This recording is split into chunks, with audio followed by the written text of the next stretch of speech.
Ini sudah ada banyak raise hand. Nanti mohon singkat padat ya Bapak dan Ibu karena kita dibatasi waktu, ini hari Jumat. Mungkin izin Pak narasumber karena tadi memang dimulainya lebih awal juga, mungkin tapi lebih awal bukan lebih cepat, tapi saya malah minta waktu agak lebih, space-nya agak dipanjangkan sedikit, diperkenankan.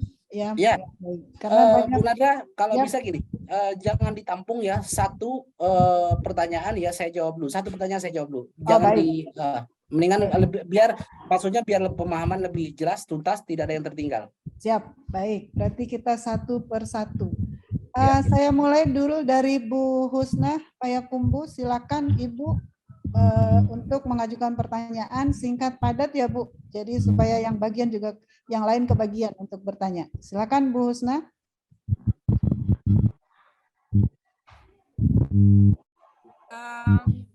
Ada beberapa hal yang perlu kami tanyakan. Yang pertama tentang self-declare itu kan pernyataan dari pelaku usaha.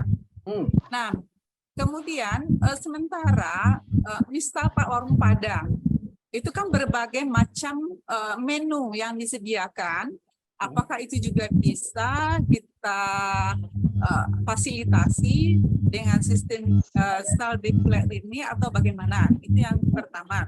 Yang kedua,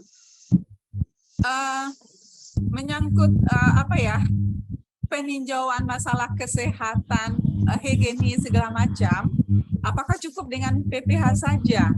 Ini layak atau tidak, bisa kita survei atau bagaimana? Apakah mesti kita harus survei ke lapangan seperti auditor? Yang ketiga, Pak, tadi ada berbayar itu seharga 230. Apakah ini tidak termasuk program Sehati atau bagaimana? Terima kasih. Siap. Oke, satu-satu. Langsung saya jawab. Langsung, Pak. Masalah tadi yang masalah kalau mama ada warung Padang, ya, apakah dia termasuk dalam bisa kategori self-declare atau tidak, ya? Lagi-lagi saya katakan tadi ada dua keputusan yang harus dilihat, ya, 748 dan 1360. 748 dan 1360, satu adalah produk yang wajib bersertifikat halal, 748, 1360 ada yang tidak wajib bersertifikat halal. Dua kriteria ini itu ditaksis, ya, itu dikhususkan agar Bapak Ibu semua tidak bingung pelaku usaha yang mana yang bisa saya datangi, ya. Itu ada keputusan 150, ya. Keputusan Kepala BPJS 150, di situ ada lampiran-lampirannya, ya, saya tidak hafal, nanti mungkin di Bu Gina atau siapa Nia nanti. Ada Bu Gina nggak nanti? Di masalah itu akan terkupas mana-mana yang bisa Bapak Ibu lakukan pendampingan, ya. Setahu saya kalau yang masakan Padang, ya, itu belum bisa termasuk yang self-declare. Kenapa? Saya katakan karena kepala badan menetapkan itu bukan bagian yang self-declare. Di 150 lampirannya itu nanti akan jelas, ya. Kita Bapak Ibu semua turun adalah 150 tadi, ya. Ini kira-kira cocok nggak nih? Nah, itu, ya.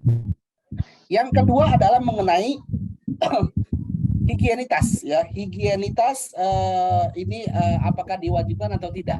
Ini adalah pertanyaan yang sama ketika BPOM bermohon ke Setnek, bagaimana ini dalam permohonan sertifikasi halal? Perlu diwajibkan atau tidak? Ini ada dua hal yang agak berbeda, ya. Sementara ini memang untuk yang self declare, ya, izin PIRT, izin edar, ya, memang itu dilakukan secara sunnah, ya. Boleh, kalau ada silakan, kalau tidak pun tetap bisa berjalan melakukan sertifikasi halal. Dampaknya adalah kalau dia belum memiliki izin edar, maka dia akan ditegur oleh BPOM, ya. Bukan berarti saling menghambat, itu loh, ya. Tetap kalau dia walaupun sudah punya SH, ya, kemudian tidak ada izin edarnya, kalau BPOM menegakkan aturan itu, maka dia akan kena pelaku usahanya. Itu kira-kira jawaban saya, ya.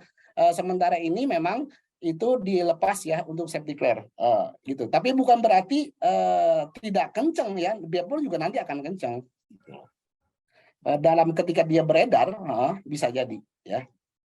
Kembali ke tusi masing-masing. Yang ketiga tadi saya agak tertinggal nih. Katakannya itu masalah berbayar itu Pak 230. Oh iya, oke siap. Ya, lupa. Yang berbayar ya. 230 itu adalah ya satu bisa dari anggaran yang 230 program sehati ya, yang saat ini sedang dibuka 900, ambil 1 juta ya, 1 juta sertifikat halal, maka peluangnya Bapak Ibu semua saya mau update ya, ini masih banyak ya. Silakan Bapak Ibu semua turun, pelaku usahanya itu mendaftar ya. 230 itu bisa dari yang sehati, bisa juga nanti dari anggaran kementerian lain ya, fasilitasi dinas ya, itu bisa mungkin terjadi ya, atau juga bisa dari yang lainnya, contoh pelaku usaha besar memberikan dana-dana CSA-nya, itu bisa ya. Tapi kalau yang sehati itu adalah anggaran yang dari APBN-nya BPJPH. Itu kira-kira. Yang kedua, silakan Bu Nada. Pak, satu lagi mungkin Pak, sebentar ya. Pak. Misalnya kita mencoba untuk memproses di sebuah madrasah atau kantin madrasah ya, di situ menyajikan misalnya ayam geprek gitu, atau risoles ayam. Sementara tentu kita akan selusuri rumah potong unggasnya, apakah dia punya sertifikat atau tidak. Sementara kalau kita beli di pasar itu kan sangat minim sekali lah yang sudah memiliki sertifikat halalnya. Terus bagaimana solusinya, Pak? Ya, siap. Jadi untuk yang kantin-kantin halal itu ya, di dalam surat edaran menterinya itu ada 2 kategori ya. Tinggal lihat lagi nanti ya. Kategori self declare, kategori reguler. Kalau umpama dia ya, itu memang tidak bisa melalui self declare karena nanti 150 sudah dikunci ya apa-apa. Yang dimungkinkan untuk kantin yang self declare adalah ya, saya beri clue-nya, cari di dalam produk-produk yang ada di kantin mana dia yang dapat titipan dari luar. Katakanlah ada risol ya dari luar ya, atau ada makanan pokoknya produknya dari luar, itu panggil. Tolong dong, mana? Siapa pelaku usahanya? Yuk saya mau self declare karena karena produk ini masuk ke kantin, maka Bapak Ibu semua telusuri mana nih pelaku usahanya. Data hadirkan tolong Bu gitu loh. Itu bisa ada pola itu ya, atau yang kalau yang dia adalah tadi dirinya sendiri kantin yang tidak masuk self declare, maka dia jalur reguler. Ya, tidak bisa melalui jalur self declare. Oke, baik Bu Husna, nanti mungkin bisa lebih diperdalam di materi berikutnya ya Pak Mahdisin. Ya, betul. Terima kasih Pak, terima kasih. Ya, sama-sama. Baik, untuk selanjutnya Ibu Siti Kurniati. Ibu. Ya, baik. Terima kasih Bu Nada. Singkat ya Bu. Ya, saya langsung aja. Apa yang disampaikan Pak Mahdisin sebenarnya sudah sangat jelas dari stakeholder, kemudian peraturan-peraturannya ya. Pertanyaan saya yang pertama adalah ketika kita mendapati pelaku usahanya itu adalah dalam bentuk institusi, sekolah, kan sekarang banyak nih sekolah yang kewirausahaan kemudian memunculkan produk gitu. Nah, apakah kita mendampingi pelaku usaha ini dalam bentuk institusi atau pelaku usaha secara personal? Siapa yang mewakili sekolah itu? Karena pada saat kita harus memunculkan sertifikat halal, paling tidak harus punya NIB. NIB itu kan atas nama perorangan. Itu yang pertama, Pak. Kemudian yang kedua adalah untuk tahun ini tidak sama dengan tahun sebelumnya. Pada saat halal tidak ada perpanjangan. Yang tadi saya garis bawahi ya, tidak ada masa perpanjangan. Tapi apakah si pelaku halal atau penyelia itu dikenakan wajib lapor, dalam arti kata seperti pemberlakuan PRT setiap 2 tahun sekali dikenakan wajib lapor ke Dinkes, seperti itu Pak. Makasih. Baik, Siap ya, sama-sama. Ada 2 pertanyaan ya. Ini satu masalah NIB. Bu, ini sudah saya sounding sampai dengan ke Kementerian Perekonomian ya kemarin 3 hari yang lalu ya. Saya ingin dibuka untuk yang pola dari instansi pemerintah yang tidak bisa mendapatkan NIB ya. Ternyata jawabannya adalah nggak mungkin Pak, nggak ada NIB. Nggak mungkin pemerintah bisa, memang pemerintah memang tidak boleh kan untuk menjalankan usaha. Loh, faktanya Pak ada gitu loh. Faktanya itu ada dan dia memang tidak bisa mendapatkan NIB. Saya minta dibuka ruang itu, ya. Nah, jawabannya adalah tetap harus NIB, ya. Nah, ini makanya kemarin masih agak deadlock, ya. Untuk NIB, ya. Saya akan mau ketemu dengan nanti BKPM ya, BKPM. Apakah benar ada aturannya bahwa pemerintah itu tidak bisa mendapatkan NIB ya, atau saya mau minta keluarkan regulasinya mana-mana yang tidak bisa mendapatkan NIB. Ini saya masih telusuri Bu tentang NIB-nya ya. Tapi pada prinsipnya kemarin Sesmenko ya tetap Pak ada NIB-nya, nggak mungkin nggak ada NIB-nya. Kalau umpama dia ternyata pemerintah menjalankan usaha, kalau dia sebetulnya itu menyalahi aturan gitu loh. Kenapa pemerintah bisa punya usaha? Gitu seharusnya dia bukan profit oriented gitu loh. Nah, sementara itu Bu untuk NIB yang dari pemerintah ya, tapi saya masih bertahan. Masih bertahan itu di ketentuan PP-nya bahwa data pelaku usaha itu bisa dibentuk dalam 1 NIB, 2 adalah dokumen usaha lainnya ya. Dokumen usaha lainnya ini yang masih dibuka oleh BPJPH. Kalau umpama yang tadi kasus kantin yang tidak ada NIB-nya, maka itu kan ada SK-nya. SK pengelola kantinnya mana? Pendirian kantinnya mana? Penyelidikan yang ibu sementara ini yang ibu lakukan adalah mana Pak yang ditetapkan sebagai penyelidikannya gitu loh. Jadi temui pengelola kantin ya. Mana Bu, ada keputusan pengelola kantinnya enggak? Sementara karena BPJPH membuka ruang itu Bu. Ya, SK pengelola kantin ada enggak? Nah, kira-kira itu. Yang kedua, mengenai perpanjangan SH.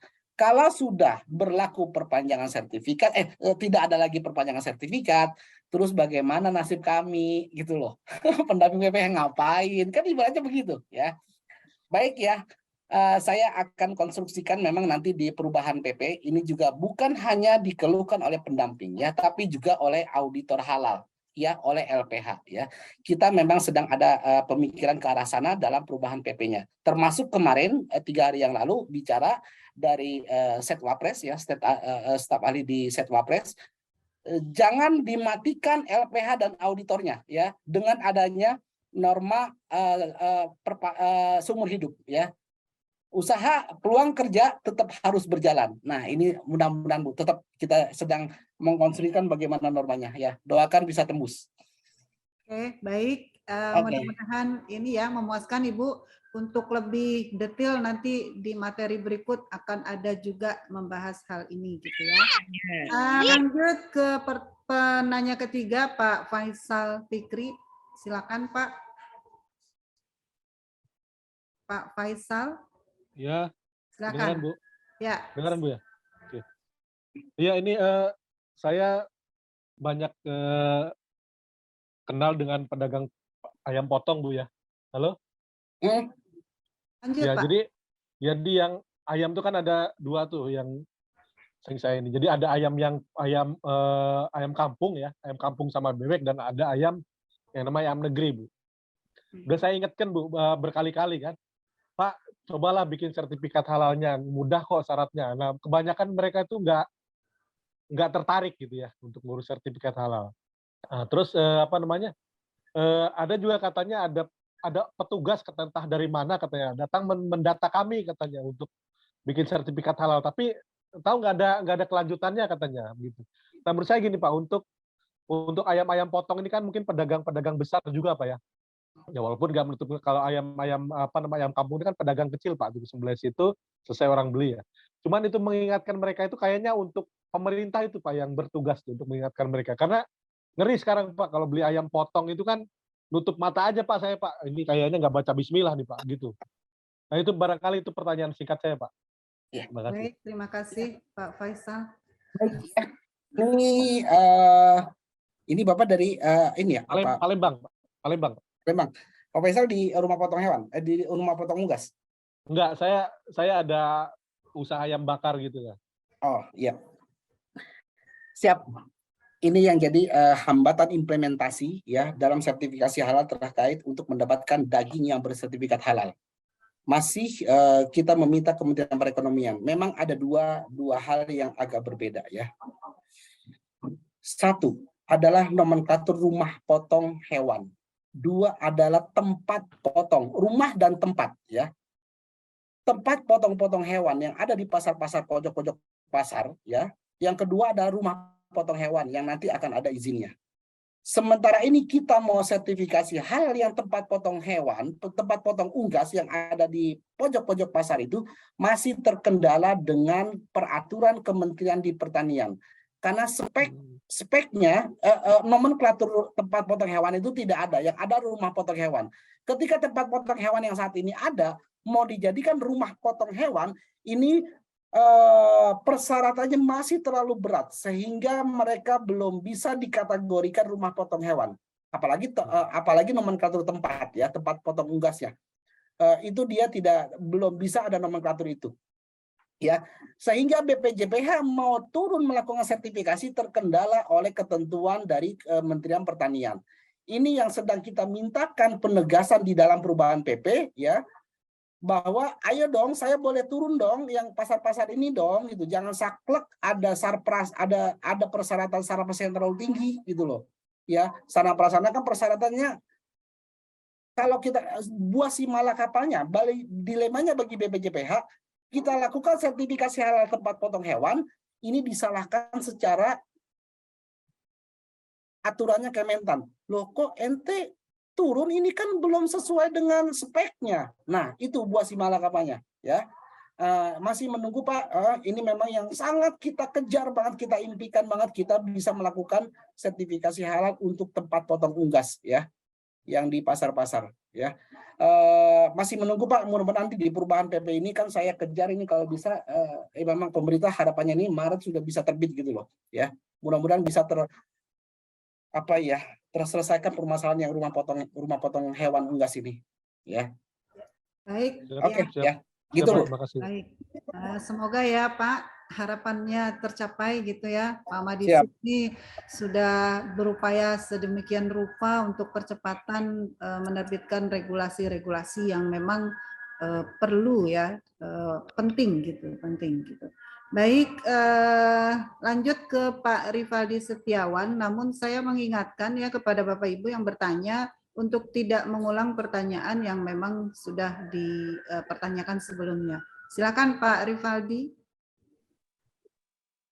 Tes, masuk. Masuk nggak Bu? Tes. Ya. Silakan Pak. Jelas Pak. Oke, bismillahirrahmanirrahim. Assalamualaikum warahmatullahi wabarakatuh. Waalaikumsalam. Izin perkenalkan, saya Rivaldi Setiawan dari Kayagung, Kabupaten Oki, Sumatera Selatan, Provinsi Sumatera Selatan. Ya.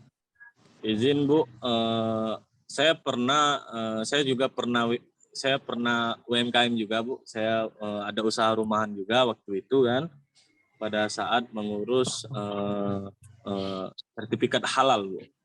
Kami di sini jujur di kabupaten kami merasakan rumit Bu. Makanya di sini banyak UMKM rumahan yang tidak terlalu memerhatikan sertifikat halal ini Bu. Nah, namun saya baru tahu ada program semacam ini dari BPJH, dari penyelenggara jaminan produk halal ini, bahwasanya ada pendamping kayak gini. Karena kami kemarin ke Dinas Kesehatan, Bu. Kami kemarin ke Dinas Kesehatan mendapatkan NIB kan. Tapi untuk produk halal, Bu, itu kami ke Dinas Koperasi, Bu. Diarahkan ke Dinas Koperasi. Di Dinas Koperasi, namun pihak Dinas Koperasi mengatakan bahwasanya setiap tahun itu hanya mengadakan 1 atau 2 kali. 1 atau 2 kali yang mana mempunyai biaya yang cukup lumayan besar. Dan terlalu rumit Bu. Makanya harapan saya bukan tentang lulus atau tidaknya saya menjadi pendamping ini, tapi saya berharap pihak dari ya, jika ada yang lulus dari di daerah kami itu bisa ada jalan atau komunikasi kami untuk bisa menawarkan ke masyarakat. Karena sering nyatanya di masyarakat awam ya mereka nggak terlalu mau tahu urusan halal atau tidak selain sebagainya. Contoh aja tadi bahwasanya dari pertanyaan ayam lah, dagang segala macam itu nyata Bu, itu nyata di lapangan kan. Bahkan kami juga bingung bagaimana mau menawarkan sertifikat halal ini. Mereka kadang berpikiran, apa sih untung kami? Nah, gitu kan. Walaupun bahwasanya nggak semua orang paham tentang ini, nggak semua orang mau karena berpikiran bahwasanya rumit. Nah, makanya di sini saya bukan ingin menyatakan sebuah pertanyaan, tapi saya ingin menyampaikan sebuah harapan yang besar, Bu. Dari adanya pendamping ini, bahwasanya ini menjadi salah satu pokok jalan utama untuk usaha rumahan kecil-kecilan, Bu. Dan juga seperti produk-produk di pasar dan lain sebagainya, Bu. Jadi itu saja harapan saya, Bu. Wallahul muwaffiq ila aqwamit thoriq. Wassalamualaikum warahmatullahi wabarakatuh. Waalaikumsalam warahmatullahi wabarakatuh. Baik Pak Rivaldi, inilah kesempatan saya bicara ya mengenai ini. Satu ya, ayo lagi-lagi tadi saya katakan inilah adat orang kebiasaan Indonesia ya. Nunggu disentil dulu, dijewer dulu, baru dia lakukan. Ya, perlu diketahui kalau Bapak Ibu semua memiliki memang sebagai pelaku usaha juga, ya, saya ingin tegaskan, ya, satu, kalau mau nanti produk Ibu mau diberikan atau perpanjangan izin kemasan ke BPOM, ya, izin ke BPOM. Itu akan terkendala karena dia sudah mewajibkan juga kalau umpama dia mendaftar kemasan produk, dia belum ada SH-nya, ditolak dulu. Mana label halalnya? Nah, itu pertama. Sampaikan ke masyarakat ya, kepada pelaku usaha, kita tidak akan bisa dapat izin nih kemasannya, daftar kemasan kalau nggak ada labelnya. Nah, itu yang pertama. Yang kedua, mengenai pendanaan, kalau tadi ya Kementerian Kesehatan dia tidak mengarahkan ke Dinas Koperasi, karena bisa jadi dia tidak menganggarkan untuk 230 tadi. Makanya dia tahu ada informasi di koperasi, Bapak diperintahkan ke sana. Setelah Bapak ke Dinas Koperasi, ternyata anggarannya ya hanya terbatas, ya. Maka jalan keluarnya adalah scan yang tadi di terakhir slide saya ada barcode, itu scan. Gunakan anggaran yang di BPJPH, ya. Dari situ pendaftarannya, ya.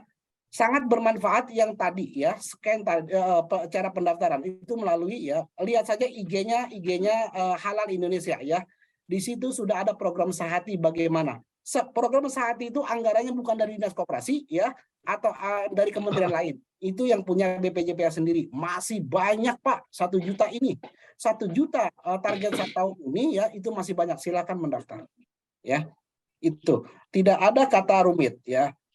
Biarkan, maksudnya jangan diikuti pola tadi ya, mindset tadi. Enggak juga kita laku kok. Iya sekarang. Nanti kalau udah habis. Karena belum dirasakan, belum ada penegakan hukum. Kalau sudah ada penegakan hukum baru pada melek. Nah, sama kayak program apa ya pemerintah yang pola-pola itu harus ada harus punya, ibaratnya harus punya KTP. Kalau enggak disusahkan dalam segala administrasi. Nanti akan kedepannya kan begitu, akan dimudahkan secara administrasi sementara ini kesulitan di administrasinya adalah nanti ketika pengajuan kemasan, ya. Itu akan terhambat, tidak bisa ya kalau belum ada label halalnya. Kalau dia barangnya itu termasuk kategori tadi ya, barang-barang yang terkena kewajiban. Kalau barang-barang yang tidak terkena kewajiban ya enggak, tetap bisa label kemasannya gitu loh. Baik, ya. Oke. Ya Pak Rivaldi ya. Jadi semoga para calon P3H ini juga menjadi perpanjangan tangan untuk menyampaikan bahwa sertifikasi halal itu wajib gitu ya, menjadi wajib gitu. Dan menjadi bagian dari sosialisasi juga kepada masyarakat gitu ya. Oke, lanjut Pak Ahmad Sujiman. Pak Ahmad Sujiman masih adakah? Silakan Pak. Ya, ini karena mau Jumatan ya, ada bapak-bapak yang di bagian tengah mungkin sudah terpaksa meninggalkan, nggak apa-apa. Nanti ada pertanyaan bisa disampaikan di chat atau di narasumber yang lain. Silakan Pak Ahmad.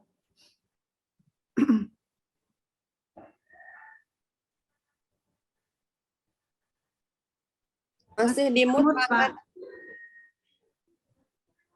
Di unmute dulu, Pak. Ya. Ya, makasih Bu. Oke. Sama pertanyaan saya seperti sebelumnya yang dari UGI tadi Bu.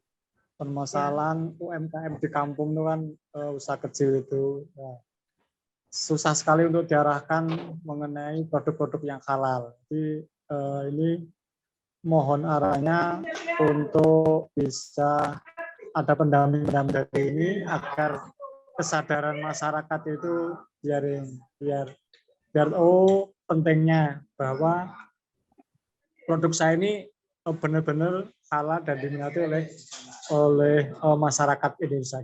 Oke, itu makasih Ibu. Baik, terima kasih Pak Ahmad.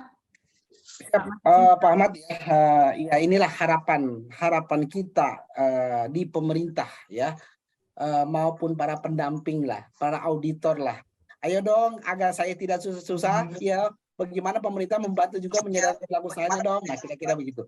Saat ini di 2023 memang kita sedang merancang bagaimana mengingatkan seluruh pelaku usaha se-Indonesia ya. Mau kita mengatakan bahwa tahun depan Anda udah wajib loh gitu loh. Nah, ini memang sedang dirancang kampanye mandatori halal ya, yang akan di semua provinsi ya. Sudah mulai digaungkan Pak ya. Itu pertama. Yang kedua tadi ya, rancangan satu kampanye mandatori halal. Yang kedua adalah tadi Menteri Agama sudah berusaha ya mengingatkan yang di bawah lingkungannya ya, di bawah dia ataupun di lingkungan pesantren ya, agar melakukan sertifikasi halal. Untuk yang di luar ya, memang ini masih butuh effort besar ya di BPJPH ya. Minimal ya terus Pak kita lakukan usaha ya melalui kampanye mandatori halal kampanyenya. Jangan-jangan kadang-kadang saya sekarang ini lagi berpikir kemarin dengan instruksi menteri ya, surat edaran menteri, apa perlu nih dengan instruksi presiden. Jadi presiden memerintahkan ke semua menteri, terutama dinas menteri koperasi, memerintahkan seluruhnya gitu agar sertifikasi halal.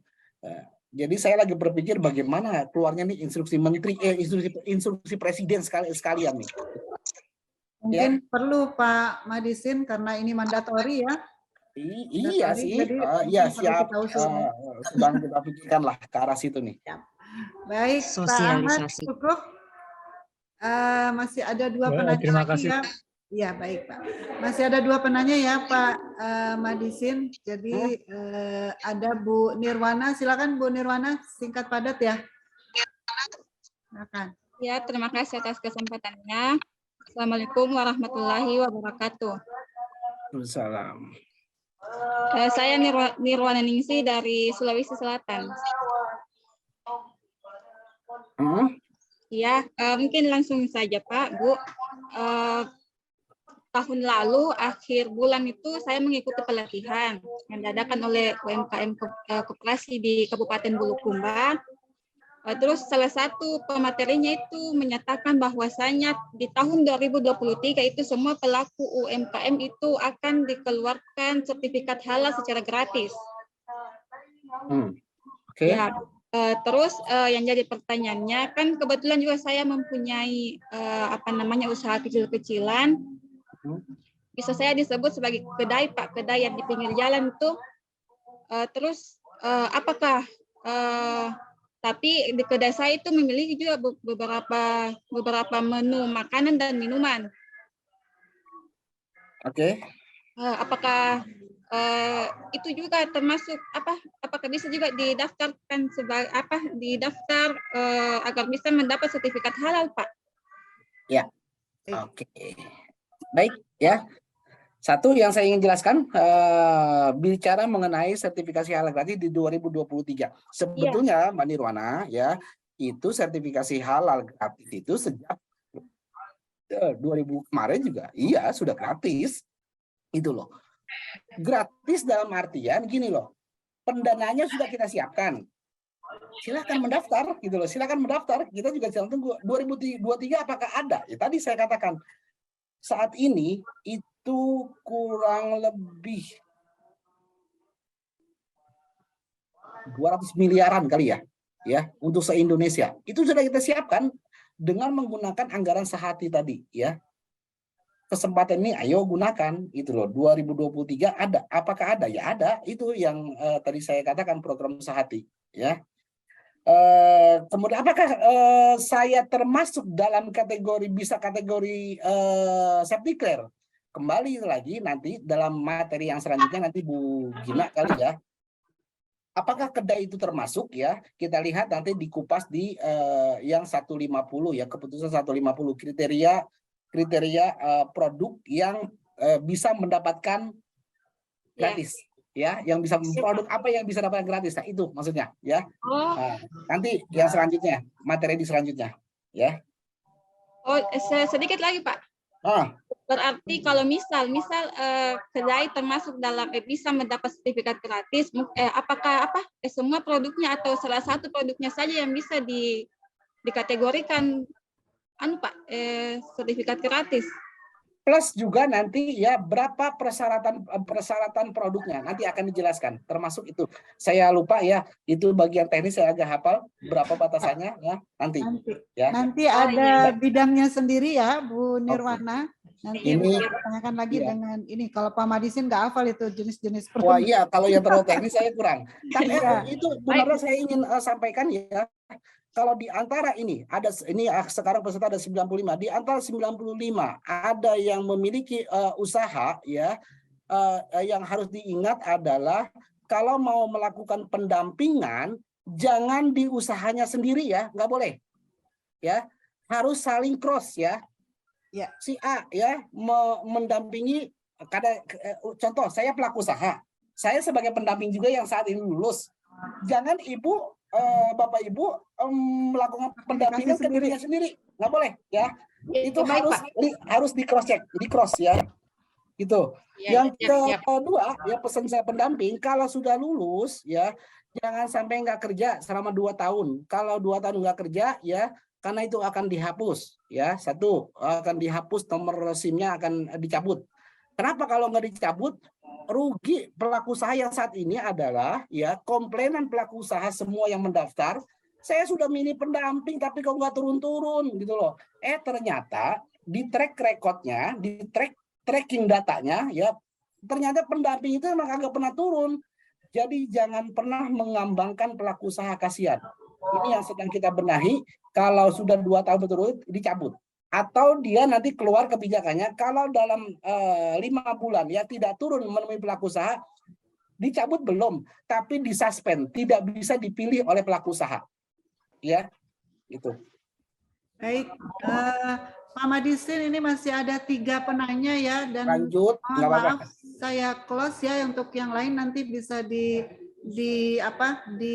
kesempatan narasumber yang lain karena ini Jumatan nanti takut. Ya udah ya. Ya, ini untuk 3 pertanyaan lagi. Sulawesi sudah mau masuk sholat Jumat, Pak. Iya betul. Jadi Bu Zubaidah, silakan ini Bu Zubaidah. Terima kasih Bu. Assalamualaikum warahmatullahi wabarakatuh. Saya dari DKI Jakarta. Sekaligus sebagai guru SMK ya, Bapak. Yang saya ingin tanyakan adalah sejauh apa kami sebelum menjadi pendamping mendapatkan materi tentang bahan-bahan yang memang masuk kriteria halal ataupun itu haram, seperti itu. Dan karena kami di praktisi di SMK atau di bidang boga ya, itu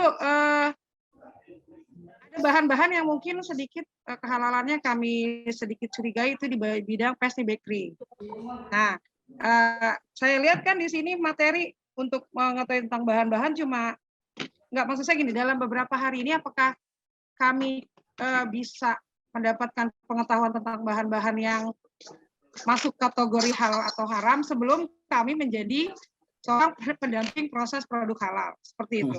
Ya, jadi yang itu yang saya ingin tanyakan, sejauh apa kami akan mendapatkan pengetahuan itu Pak sebelum kami menjadi seorang pendamping. Karena kalau menjadi pendamping tapi nggak tahu tentang seluk-beluk atau ini bahan halal atau bahan haram, ya mohon maaf, validasi kami juga kan nanti takutnya dipertanyakan seperti itu. Terima kasih. Ya. Ibu. Silakan Pak Madisi. Bu Zubaidah, ya, ini pemerintah sedang terus memberikan kemudahan bukan hanya dari aktor pendamping atau auditor halalnya, tapi juga ke pelaku usahanya itu sendiri, ya.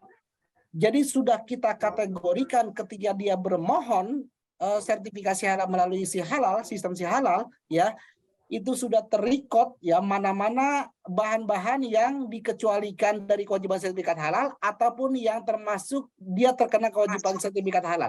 Itu sudah mulai tertanam di dalam sistem. Bagaimana kalau ada ternyata itu sudah jadi gini loh. Kalau mau saya pelaku usaha, saya mengisi bahan nih, mau ngetik bahan, itu tidak bisa ngarang. Jadi di database ya itu sudah langsung nongol mana bahan Anda. Yang ini, yang ini, yang ini, yang ini. Nah, itu bahan itu sudah dikategorikan. Dia wajib bersertifikat halal, dia tidak wajib bersertifikat halal. Itu sudah mulai ditanam di dalam sistem. Kemudahan-kemudahannya ya. Tinggal bagaimana para pendamping ya, bukan berarti mentang-mentang di dalam sistem dipermudah kemudian tidak mau baca aturannya, tetaplah 748 dan 1360 ya KMA 2 KMA itu dibaca-baca juga gitu loh. Nanti apakah ada materinya itu ada ya, setelah ini ada terutama nanti mengenai SJPH ya, kriteria sistem jaminan produk halal ya. Itu termasuk mengupas di dalamnya adalah di rumpun nanti namanya PPH ya, proses produk halal. Di dalamnya ada bahan ya. Ada bahan juga yang harus diketahui oleh para pendamping. Ya, itu. Tapi bukan berarti lagi-lagi ya jangan merasa enak. Oh, udah ada di sistemnya si halal. Bukan, jangan begitu. Ya, tetap tanam pemahaman dulu. Ya, itu nanti ikuti ya materi ini matang sebelum waktunya nih akhirnya. Di materi pertama udah matang. Ntar materi selanjutnya ngapain? Iya, baik. Makasih Pak Madisin. Selanjutnya ya. Ini kita batasi nih masih 3 lagi ya. Setelah ini tidak ada lagi yang resen karena masih ada beberapa pertanyaan di chat yang harus saya bacakan juga. Baik, Bu Nadra mau tanya dong. Darpatiati, silakan. Makasih Bu Nadra. Pak Madisin, apa kabar? Ya, alhamdulillah sehat. Ya. Pak Madisin, saya ada beberapa pertanyaan. Ya. Tadi kan dijelaskan tentang aturan ya, kriteria untuk self declare itu. Terus kalau misalnya yang pertama jika dia nggak masuk ke kriteria self declare, apakah itu masuk ke reguler gitu? Terus kemudian acuannya dari mana? Yang kedua, saya mau menanyakan terkait dengan label halal nih. Label halal itu kan warnanya sudah ditetapkan kan ya? Ukurannya juga gitu kan udah ditetapkan. Nah kalau misalnya ada produk yang ukurannya kecil gitu, contohnya kayak apa ya, pensil alis. Nah iya Bu mungkin. Nah itu gimana penggunaannya ya? Terus udah gitu di label halal itu kan harus warnanya kan udah ditetapkan kayak saya tadi bilang bahwa ungu, hitam, putih kayak gitu kan. Nah, sementara nih kalau seandainya kita punya produk yang memang warnanya sudah menjadi ini kita itu warnanya ungu gitu. Atau misalnya warnanya agak ke inian, boleh nggak itu label halalnya dirubah? Atau background warna halalnya itu boleh apapun gitu. Karena kan aturannya belum jelas ya. Kita kan juga sosialisasinya kayaknya juga belum ini kan mengenai label halal. Yang tahu kan pokoknya sosialisasinya itu adalah label halal warnanya itu gitu. Tapi kita nggak ada tuh aturan, saya belum bisa menemukan aturan dari BPJPH yang membaca bahwa kita backgroundnya boleh bebas, kemudian ukurannya juga boleh bebas, diinikan atau disesuaikan lah, ada kata-kata itu, kemudian warna kemasannya, backgroundnya apakah nggak boleh sama atau boleh sama, gitu aja. Itu aja dulu Pak Madisin, terima kasih. Silakan Pak. Ya. Makasih Bu Sri Darfatihati. Ini adalah kawan lama saya, tapi berbeda tempat ya. Sekarang saya sudah, kalau bisa dikatakan candaannya ya, saya murtad ini ya. Sebelumnya saya, Bapak Ibu semua, saya adalah perancang peraturan di haji ya. Ini adalah orang haji, Bu Sri Darfatihati. Tapi saya sudah cerai ya dari BPJPH ya sejak 2 tahun lalu. Saya menangani tentang ini halal. Baik ya, terkait pertanyaannya, bagaimana cara mengetahui ya pelaku usaha itu dia masuk self-declare atau reguler? Jangan sampai salah pilih. Nah, ini nanti dalam penjelasan, mohon maaf Bu Nada, nanti ada materi yang Pak Nurhan nggak? Ada. Ya, ada, ya. Pak, di hari Minggu. Nah, kalau nanti pelaku usaha ingin memilih produknya, bahan-bahannya ya, itu nanti dia akan terkategorikan ya, dia tertolak atau tidak. Jadi ada pembacaan secara sistem ya yang dia ternyata tidak bisa untuk self declare ya. Nanti detailnya ya itu melalui yang si halal nanti ya, si Pak Nurhan. Tapi pada prinsipnya begini, kalau mau pelaku usaha mengajukan self declare, maka dia harus patokan produknya ya adalah di 150. Keputusan Kepala Badan 150 ya. Itu yang pertama, nanti kembali nanti didalami pada saat materinya Pak Nurhan ya. Kalau tidak salah dia sudah terprotek secara sistem. Yang kedua mengenai tentang label halal. Bagaimana sih apa bisa ya pelaku usaha yang memiliki produk yang terlalu kecil ya itu bagaimana pelabelan halalnya? Di dalam PP 39 ada pengecualian. Kan tadi dikatakan kalau sudah punya sertifikat halal maka pelaku usaha punya kewajiban.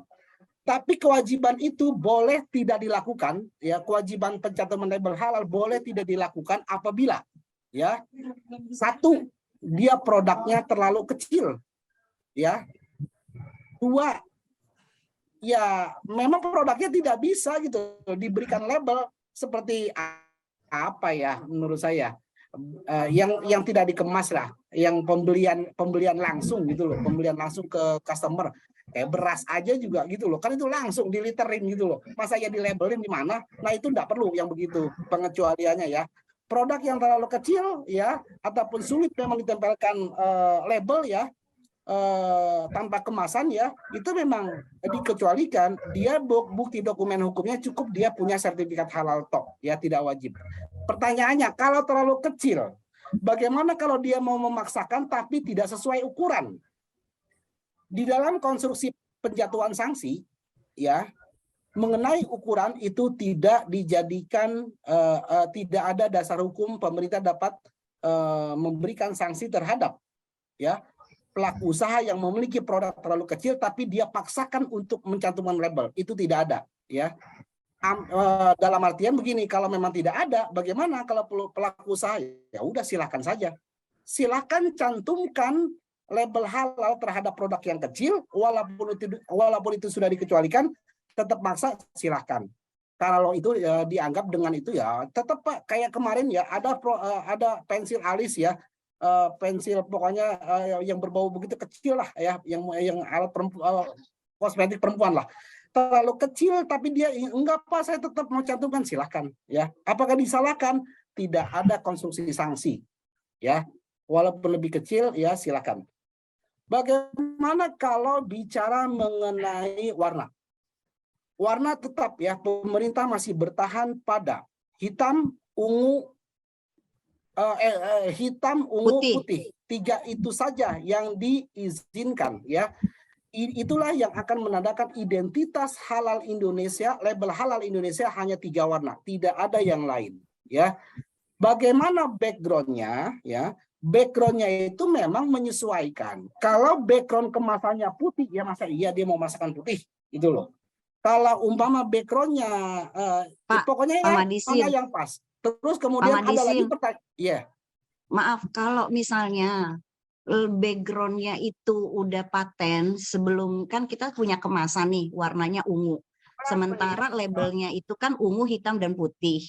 Kalau misalnya kita udah produk, sudah masukkan label kita, maksudnya warna background ini kita, label kita ke hak paten gitu kan, warnanya ungu sama tuh.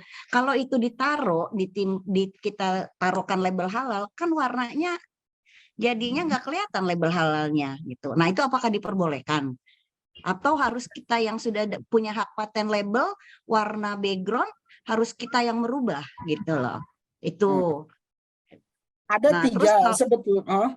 Naruhnya di mana gitu, itu kan ya kita ya mungkin itu juga harus diinikan juga di regulasinya BPJPH secara teknis detail gitu, supaya kita nanti pada saat pengawasan kita nggak kena juga nih para pengusaha, karena banyak juga loh para pengusaha yang punya label background hak patennya itu berwarna ungu hampir sama dan putih.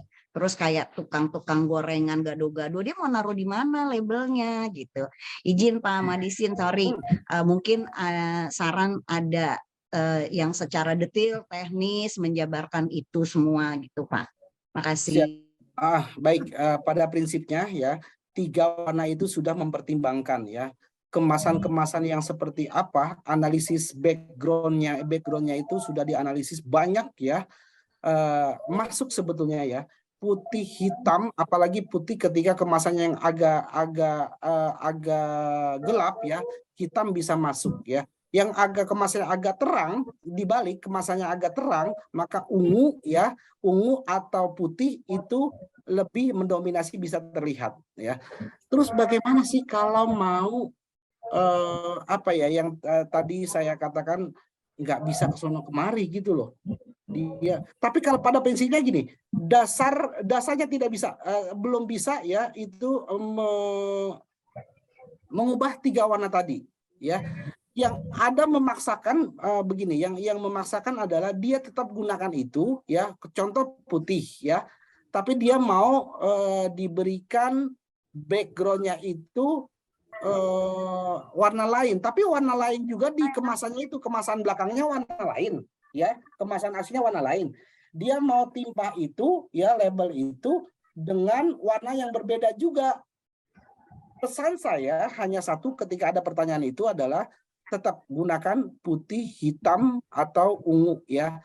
Adapun backgroundnya ya, klaim bahwa background itu adalah memang asli dari kemasannya. Jadi bukan konstruksi label. Jadi background yang berbeda itu yang diinginkan pelaku usaha itu klaim hukumnya ya sebagai kemasan dia. Itu yang sangat moderat gitu loh. Kalau secara apa ya percontohannya ya. Banyak kemarin pelaku usaha. Nih, contoh ini.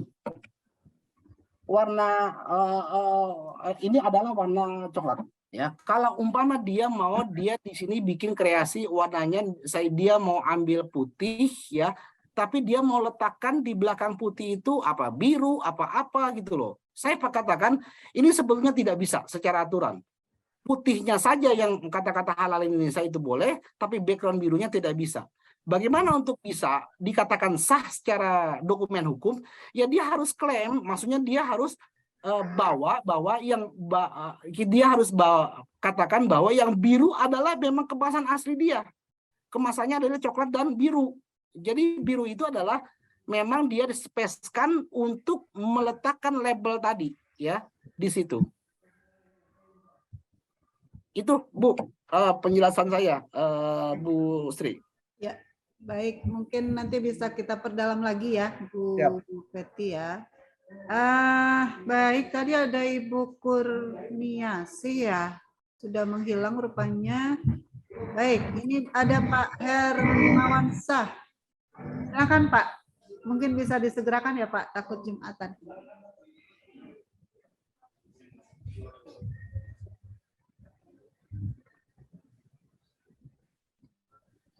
Masih di mute, Pak. Masih di Masih mute, di Pak. mute, Pak. Belum di unmute.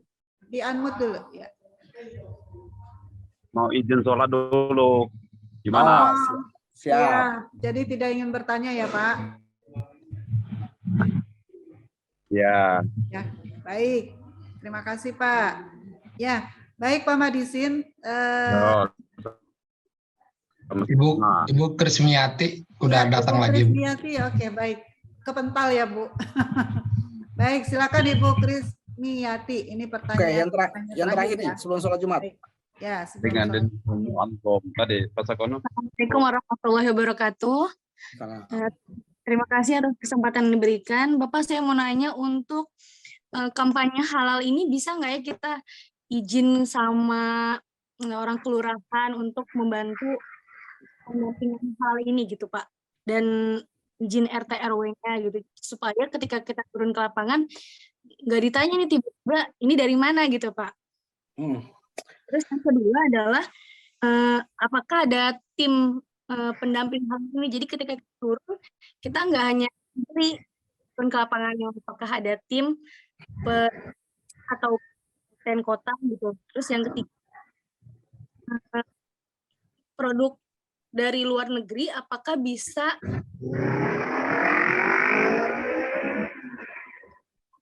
harus suaranya hilang-hilang, Bu.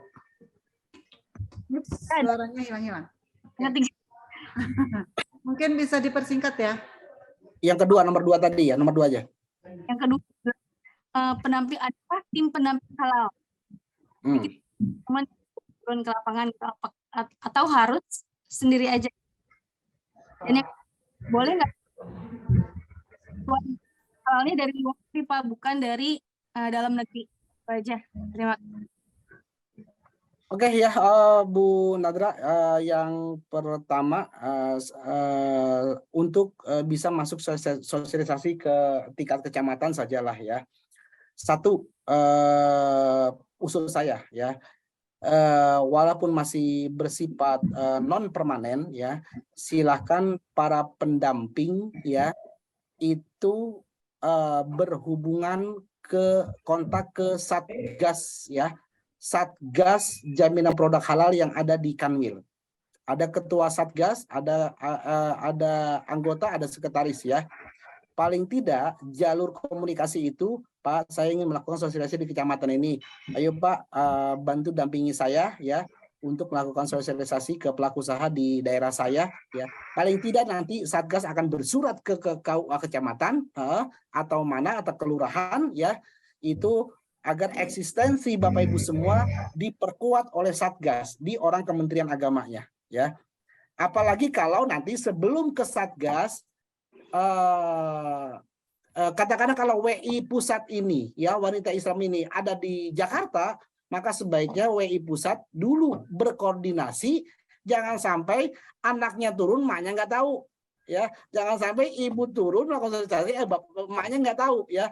Nah, itu jangan sampai, maksudnya WI agar memberdayakan ya di bawah pendamping di bawahnya agar si WI-nya ini berkoordinasi dengan Satgas. Anak buah saya mau lakukan sosialisasi, bantu Pak secara administrasi Pak ya. Paling tidak pemberitahuan dong, permohonan audiensi dengan kelurahan kah, kecamatan, lurah kah, camat kah ya. Bantu, minta bantuan dari Satgas. Rumahnya harus tahu ya. Oke. Yang kedua nanti yang kedua ini agak hitam putih nih, saya agak kurang kedengeran nih. Yang produk luar negeri. Intinya begini ya, produk luar negeri apabila dia memang barang termasuk barang yang dikategorikan wajib bersertifikat halal, maka dia wajib punya sertifikat halal ya. Intinya begitu. Sama. Kan semua prinsipnya secara undang-undang barang yang masuk beredar dan diperdagangkan, barang masuk dari luar negeri ya, maka kalau dia termasuk barang yang terkena kewajiban sertifikat halal di Indonesia, maka dia wajib punya sertifikat halal. Bagaimana caranya ya bisa sertifikat halalnya dikeluarkan di sana ya, gitu loh. Atau memang dia, kalau memang dia tidak punya lembaga sertifikasi halal di sana, boleh dilakukan oleh kita yang turun ke sana melakukan sertifikasi. Nah, kira-kira itu ya gambaran untuk yang produk luar negeri. Ya, baik Pak Madisin, terima kasih. Ini jadi kalau kita lepas nih nggak berhenti-berhenti pertanyaannya. Oh iya, ya. memang Jadi harus jelas memang begitu. Karena ini pengetahuan, jadi kita semua haus dengan ilmu itu.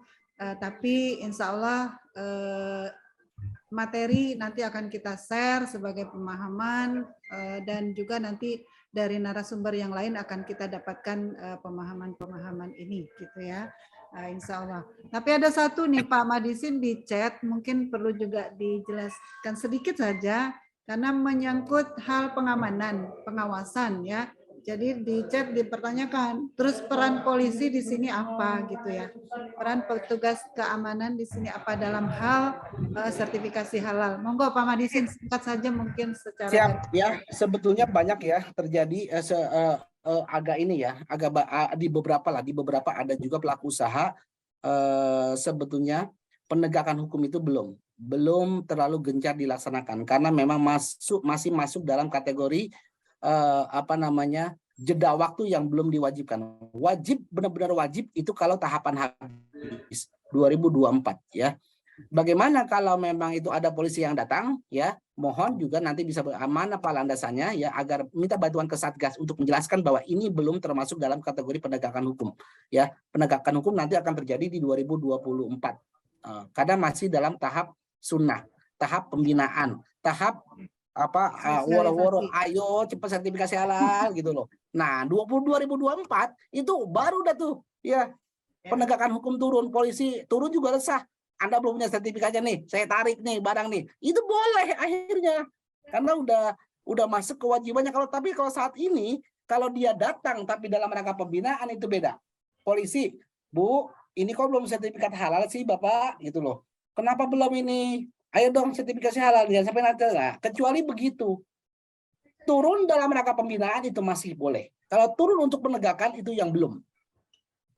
Baik. Nah, Bu. Ya, baik, terima kasih nih Pak Madisin. Banyak sekali ilmu yang sudah kita dapatkan ya. Segala jenis regulasi, apabila masih ada hal-hal yang perlu dipertanyakan, itu nanti bisa disampaikan melalui chat atau kepada narasumber berikutnya atau kepada panitia. Ya, insya Allah semua akan terjawab. Kalau tidak terjawab pada saat bersamaan, mungkin bisa di lain waktu kita beri penjelasan. Itu kurang lebih ya. Baik Pak Madisin, kami selaku panitia sekaligus moderator mengucapkan terima kasih atas berkenannya menjadi narasumber, menambah ilmu ya. Semoga apa yang sudah disampaikan ini ada manfaatnya bagi Bapak Ibu sekalian dalam hal melaksanakan tugas pendampingan nanti. Terima kasih, kita akhiri pertemuan sesi ini dengan sama-sama membaca hamdalah. Alhamdulillah. Terima kasih Pak Madisin. Sampai jumpa di lain kesempatan. Jangan kapok ya Pak. Insya Allah siap. Karena masih ada beberapa batch lagi yang harus kami laksanakan. Memang beda tipe saya kalau mau menjelaskan, jangan sampai terburu-buru udah main selesai aja. Saya pengennya kupas habis siapapun yang nanya. Tapi ternyata ini malah kurang waktu. Iya benar, kurang waktu. Makanya ya mungkin nanti di sesi berikut kita panjangin waktunya Pak. Baik, ya. Terima kasih. Sesi kedua setengah hari Bu, Pak Madisin kasih. Berbusa dia kasihan. Baik Bapak dan Ibu, karena ini sudah mau Jumatan, monggo silakan kita isoma sampai pukul 13.30. Nanti mohon di 13.30 sudah hadir kembali di Zoom karena materi berikut adalah materi yang benar-benar menyangkut hal yang akan Bapak Ibu lakukan, yaitu verifikasi validasi sekaligus di dalamnya menjelaskan tentang SDPH.